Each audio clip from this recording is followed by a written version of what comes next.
یہ میرے پاس معلومات ہیں. دوسری بات, جو جج سابق چیف جسٹس تھے ثاقب نثار صاحب وفاق کی جو عدلیہ تھی اور صوبے کی جو عدلیہ تھی اس میں ایک پیغام رسانی کا کام کر رہے تھے عمران خان صاحب کی طرف سے.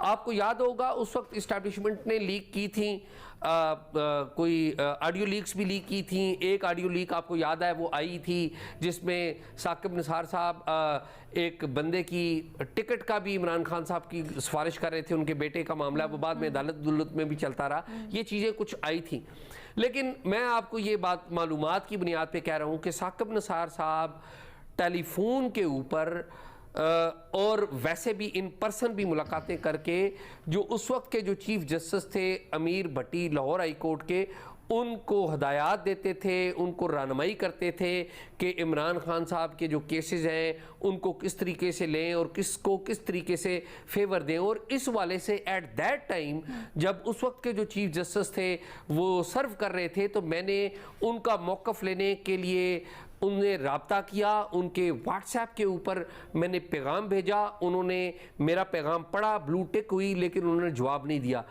ثاقب نثار صاحب سے رابطہ کرنے کی کوشش کی, وہ رابطہ نہیں ہوا.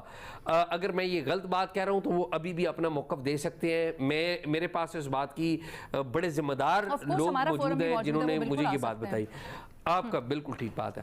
یہ جو فیصل واڈا صاحب بات کریں گے تو بہت ہی سنگین ہے کہ یقین دہانی کروائی گئی عمران خان صاحب کو کہ اگر آپ چلے جائیں, آپ دھرنا واپس لے جائیں تو آپ کی باتیں مان لی جائیں گی. یہ تو ڈیل کروانے والی بات ہوگی نا, ایک طرح سے ثالثی کروانے جی. یہ دیکھیں نا, یہ جو فیصل واڈا صاحب جو باتیں کر رہے ہیں نا, یہ باتیں تو ان کوریڈورز کی کر رہے ہیں جو کہ یہ آڈیو لیکس جہاں سے آتی تھی. تو مجھے نہیں پتا کہ کسی نے فون پہ کیا بات کی, یہ مجھے نہیں پتا, لیکن یہ مجھے پتا ہے کہ یہ رابطہ تھا ایک بطور چیف جسٹس کسی پرائم منسٹر سے آپ رابطے میں رہے, تو میرے خیال میں یہ کوشچن ضرور ہے.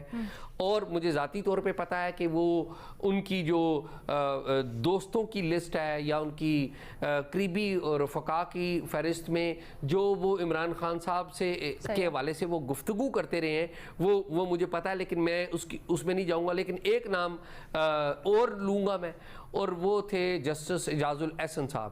جسٹس اعجاز الاحسن صاحب کے بارے میں میں یہ پوری ڈیٹیل ہے کہ وہ کس طرح سے انہوں نے استعفیٰ دیا, میں اس کا ذکر نہیں کروں گا. لیکن میں اتنی آپ کو بات بتا دوں کہ بطور جج اس بات کی میرے پاس نالج ہے, اور اگین اگر یہ بات غلط ہے تو وہ اس کو ڈینائی کریں. میرے پاس اس بات کی نالج ہے کہ بطور جج عمران خان صاحب سے وہ ملاقات کرتے رہے ہیں لاہور میں. اور جب یہ اس وقت کی بات نہیں ہے جب عمران خان صاحب پرائم منسٹر تھے, یہ اس وقت کی بات ہے جب وہ عمران خان صاحب پرائم منسٹر نہیں تھے.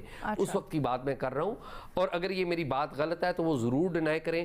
اعجاز الاحسن صاحب جس طریقے سے جس وجہ سے انہوں نے استعفیٰ دیا تھا, اگین میں نے انہیں فون پہ ان کے رابطہ کیا تھا, میسج یہ واضح کر دیتے ہیں کہ یہاں پر جتنے بھی نام لیے گئے اعزاز کی طرف سے, آف کورس وہ ایک رپورٹر ہے, اپنی خبر دے رہے ہیں انفارمیشن کی بنیاد پر, بٹ جن کے بھی نام لیے گئے وہ اگر چاہیں ہمارا پلیٹ فارم حاضر ہے, وہ آ کر اپنا موقف یہاں پر ضرور بیان کر سکتے ہیں اور ہم اس کے اوپر پہ کاؤنٹر نیریٹو بھی لیں گے ان کا. بٹ اعزاز یہ تھوڑا سا واضح کر دیجیے گا اور بڑے مختصراً کہ فیصل واڈا صاحب نے آپ کیا سمجھتے ہیں, آپ کا تجزیہ کیا ہے, کیوں یہ بیان دیا اس وقت؟